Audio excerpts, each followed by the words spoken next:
Perkenalkan, nama saya Ibu Rin Martini Nugrahani, orang tua dari Muhammad Pandu Prasetyo. Anak saya masuk ke LPK Sibar.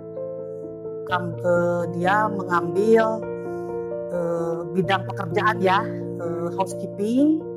Insya Allah bulan Mei dia akan berangkat ke Malaysia. Saya mungkin akan bercerita sedikit tentang anak saya. Anak saya itu mempunyai impian, dia pengen kerja sambil jalan-jalan.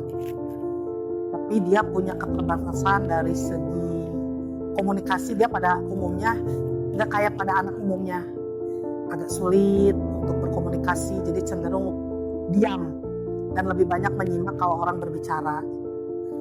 Tapi saya selalu memotivasi dia, kamu lebih suka dikuasai oleh kekurangan atau kamu mau mendobrak kekurangan kamu menjadi sesuatu yang istimewa untuk masa yang akan datang. Nah, di luar dugaan ternyata dia lebih suka ambil keahlian bahasa. Padahal dia ngomong aja agak susah gitu kan. Tapi dia ambil bahasa. Pertama dia privat bahasa Inggris. Terus dia ambil tes bahasa Jepang.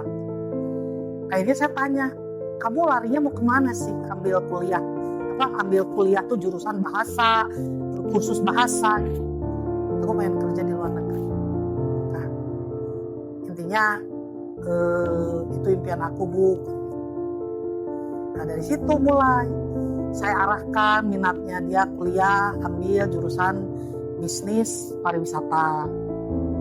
Tidak cuma dari situ, hanya saya cari-cari informasi mau kerja di luar negeri itu kan harus ada agent ya, harus ada agent. Akhirnya dengan maksudnya pengetahuan saya yang terbatas, saya balik lagi lah ke sekolah Pandu yang dulu di ICB. Ketemulah sama Ibu Yayu, saya ceritakanlah impian anak saya. Ini sama Bu Yayu diarahkan ke Sibar. Alhamdulillah anak saya baru belajar kurang lebih 1 bulan lah ya, udah mulai percaya diri dengan kemampuannya sendiri. Ternyata di belakang saya dia komunikasi bahasa Inggrisnya juga bagus gitu. Ya kesalahan saya tidak mempercayai kemampuan anak ya. Dan di Sibar alhamdulillah anak saya potensinya lebih terbuka, lebih diarahkan. Walaupun dengan jam belajar yang tidak panjang ya, hanya kurang lebih 2 bulan gitu. Anak saya terus terasa, dia mulai pede, bergaul, dari segi komunikasi juga. Intinya saya melihat sosok anak saya yang sekarang, alhamdulillah, bikin saya tenang, bikin saya akhirnya kalah dengan ego saya tidak mau sendiri. Bismillah, mungkin bulan depan anak saya akan terbang ke Malaysia.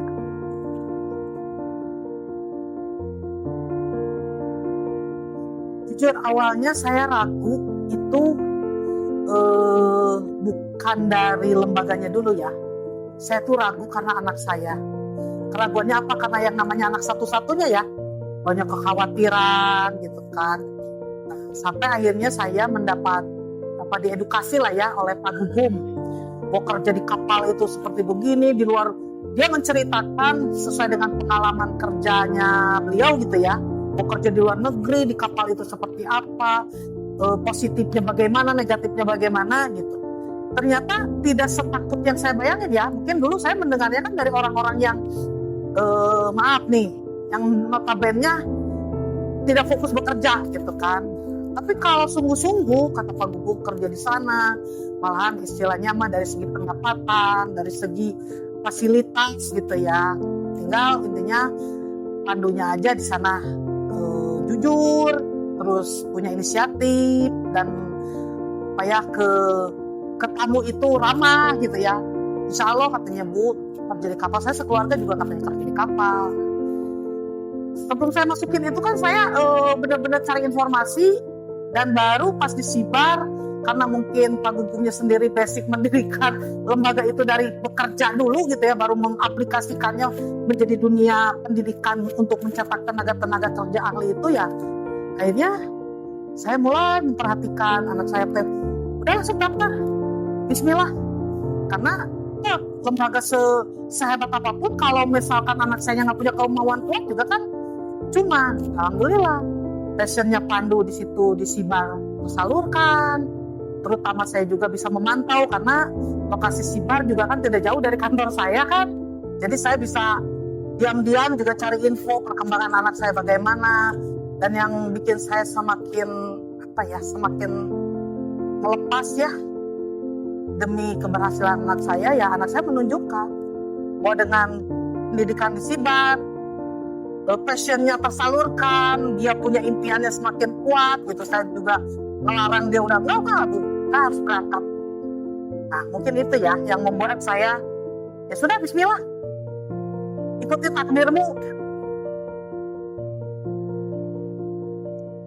Perbedaan Pandu sebelum dia masuk LPK dengan sesudah, yang paling jelas terlihat sama saya itu dia lebih punya inisiatif, terus lebih peka.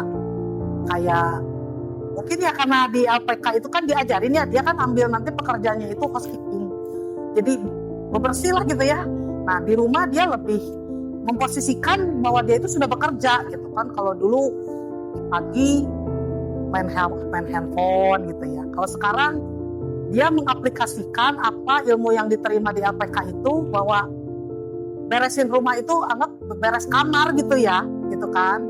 Lebih inisiatif, terus dari segi komunikasi dia lebih percaya diri, terus dia juga bisa di dalam setiap ada diskusi dia sudah mulai berani ngasih pendapat gitu kan.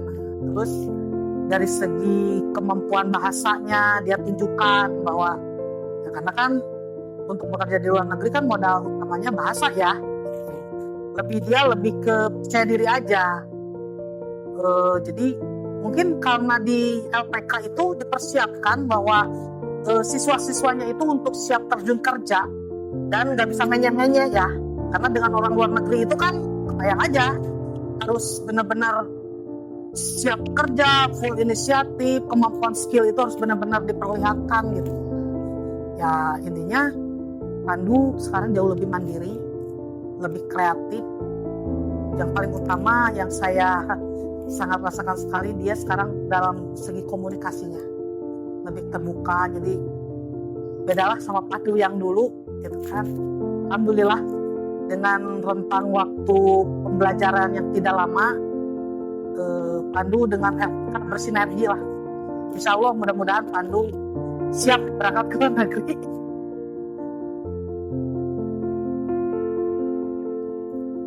Jadi hal yang paling utama yang harus diketahui para orang tua sebelum memasukkan anaknya ke LPK manapun ya, pertama legalitasnya harus jelas. Terus koneksi daripada LPK itu, jaringan untuk lowongan pekerjaannya itu seperti apa, gitu kan. Terus yang namanya kita ingin anak kerja di luar negeri itu, yang paling utama harus dipersiapkan kalau bisa jauh-jauh hari lah dari zaman mungkin SMA gitu ya, adalah biaya. Karena jangankan kerja di luar negeri, kerja di dalam negeri aja gitu kan sekarang butuh materi gitu kan. Secara kalau kita mau ke luar negeri itu support yang paling utama itu adalah kepercayaan di mana kita menitipkan anak di LPK, terus dari segi biaya kesiapannya. Jadi pada saat anak itu proses belajar sudah tidak terganggu oleh hal-hal yang secara prinsip orang tuanya sudah tahu arah tujuannya LPK ini nanti mau mengarahkan anak kita minatnya kemana gitu kan. Nah, kalau sejauh ini ya mungkin saya dalam hal pendidikan anak, intinya saya harus tahu seberapa eksis sekolah yang saya pilih gitu kan. Jadi jangan sampai bagus kata orang tapi tidak sesuai kebutuhan yang anak kita minati gitu. Nah itu kan harus informasinya. Jadi jangan sampai kita hanya memasukkan sekolah anak itu ikut-ikutan gitu. Tapi minimal kita harus tahu sekolah ini tuh potensinya mendongkrak kemampuan anak saya itu sampai sejauh mana. Jadi jangan sampai udah masukin anak ke sebuah lembaga pendidikan ternyata menyesal, padahal sebetulnya bukan salah sekolahnya gitu kan, tapi salah kita mengarahkan anak kita mau kemana. Nah makanya sebelum saya tuh kalau sama Pandu dari dulu, kalau mau memilih apapun selalu berdiskusi dari sisi kebutuhan, bukan hanya sebatas keinginan. Kalau memang sudah kebutuhan kita terpenuhi, contohnya nih misalkan kayak Sibar, oh dia bisa mengarahkan nanti anak saya ke kapal pesiar juga. Kerja misalkan kalau sudah punya pengalaman memasukkan di Indonesia juga dengan hotel-hotel berbintang juga bisa gitu kan. Ya sudah, koneksi sudah terjalin seperti itu, apalagi ujung-ujungnya juga masuk ke LPK kan untuk bekerja gitu sih menurut saya.